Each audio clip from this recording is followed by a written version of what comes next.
¿Por qué decía cuando veíamos a los jugadores colombianos que están felices, que son ricos y no pagan impuestos? Juli Estrada lo explica. Bueno, Víctor Hugo, muchas gracias. La verdad es que no es una buena noticia, o al menos es una buena noticia para los ricos, justamente, no para los que menos tienen, porque lo que se votó este último miércoles es todavía no la eliminación, porque se logró frenar y que se discuta en una comisión bicameral, pero sí la reducción de las alícuotas del impuesto a los bienes personales. Se preguntarán del otro lado qué es ese impuesto. Bueno, a mí en la facultad me enseñaron los impuestos que directamente gravan, ¿no? Ponen impuesto, ponen carga impositiva sobre lo que uno tiene o sobre lo que uno gana, de acuerdo, cuánto tenga y cuánto gane, son los impuestos más progresivos, porque gravan directamente el patrimonio o las ganancias, los altos ingresos.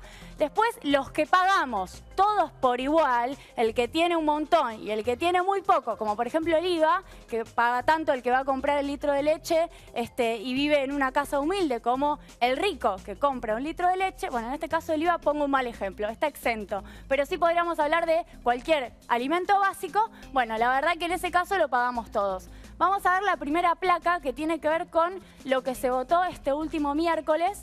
Tenemos primer punto, reducción de alícuotas a los bienes personales. Acá vemos en suspenso su eliminación, se van a pagar para el periodo 2017, 2018 y 2019, contabilizados igual para 2016, 2017 y 2018, alícuotas más bajas que las que hoy tenemos. Hoy tenemos, para que se den una idea, una alícuota bajísima de 1,25. ¿no? Sobre los bienes personales. Se va a terminar pagando al final, ¿no? 0,25%. Mira, Víctor Hugo, las discusiones que había hacia los últimos años del mandato de Cristina era: hay que hacer una reforma tributaria. Lo decían los tributaristas más especializados. Y la crítica que se hacía hacia el kirchnerismo era: teníamos que hacer una reforma tributaria progresiva, decían muchos diputados y legisladores. Y esa es una deuda pendiente. Bueno, el gobierno de Mauricio Macri lo hace, pero para el otro lado. Segundo lugar, esto la verdad que lo has comentado vos en la radio, es increíble. Los contribuyentes cumplidores, ¿no? Los que tengan en regla sus últimos ejercicios, 2015 y 2014, directamente no pagan por 3 años, 2016, 2017 y 2018. En general son los que no blanquean, ¿no? El que entró a blanqueo paga, el que no, no. La segunda placa que vamos a ver ahora muestra, la verdad, lo que vos mencionabas con el video. Vamos a ir rápido. ¿Por qué a los ricos les fue bien y por qué, además de que les está yendo bien, encima les bajan los impuestos? La devaluación, las ganancias del complejo agroexportador. 3 cultivos solamente, ¿eh? Las economías regionales las dejamos a un lado. Contamos 118.000 millones de pesos solamente por la transferencia de tipo de cambio. Esa cosa tan intangible, tan difícil. Eso es lo que ganaron así, con el chasquido de los dedos. Sí, y con el sentido de los dedos aumentaron los precios y cayó el salario real, como decía Iván hace un rato. Transferencias por quita de retenciones, 35.000 millones solamente trigo, soja y maíz. Y la soja, que fue el 5%. Y soja, reducción, exacto. Transferencias a la minería por quita de retenciones, 3.300 millones de pesos anuales. Transferencias por, bueno, eliminación de impuestos a los autos de alta gama. Qué bien eso, qué bien. Que el que pueda comprarse un auto de alta gama, bueno, no pague tantos impuestos. Rondan $80.000 un impuesto, en promedio, un auto de alta gama en promedio. 5.500 millones.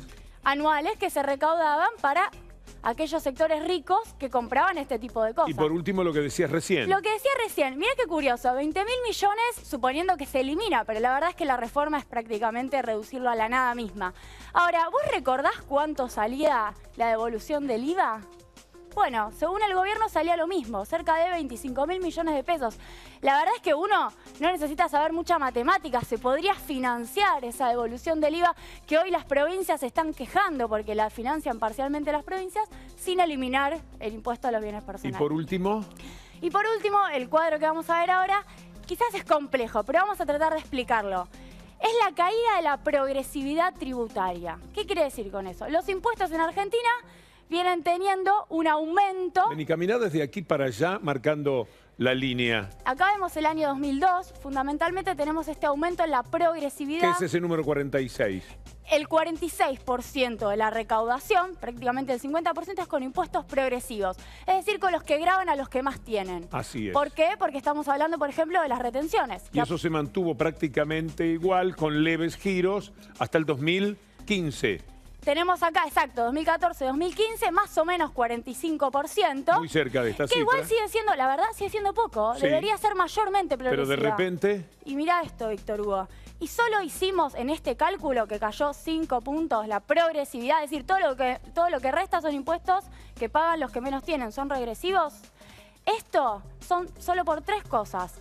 La eliminación de las retenciones y quita de retenciones, bienes personales que contamos, y la reforma tan incompleta de impuesto a las ganancias. No es malicia decir que es un gobierno, no digo para los ricos, porque no me animo nada más, pero bastante favorable. Bueno, para los que más tienen.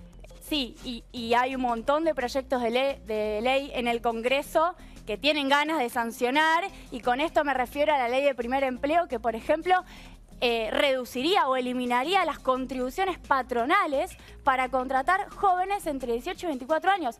Otra nueva transferencia a los ricos que además, es interesante decirlo, vuelve a desfinanciar el sistema de seguridad social, que es lo que estamos discutiendo en este proyecto de ley. Acá solo abarcamos un pedacito del proyecto de ley que se discutió el miércoles, que es este. Después hay que hablar de blanqueo, de la sustentabilidad del sistema previsional. La verdad es que nos queda mucha agenda, pero estas consecuencias las vamos a ver. Pero esto, así como lo has presentado, es muy fácil de entender y lo valoramos muchísimo. Muchas gracias, Julia. Gracias. Julia Estrada.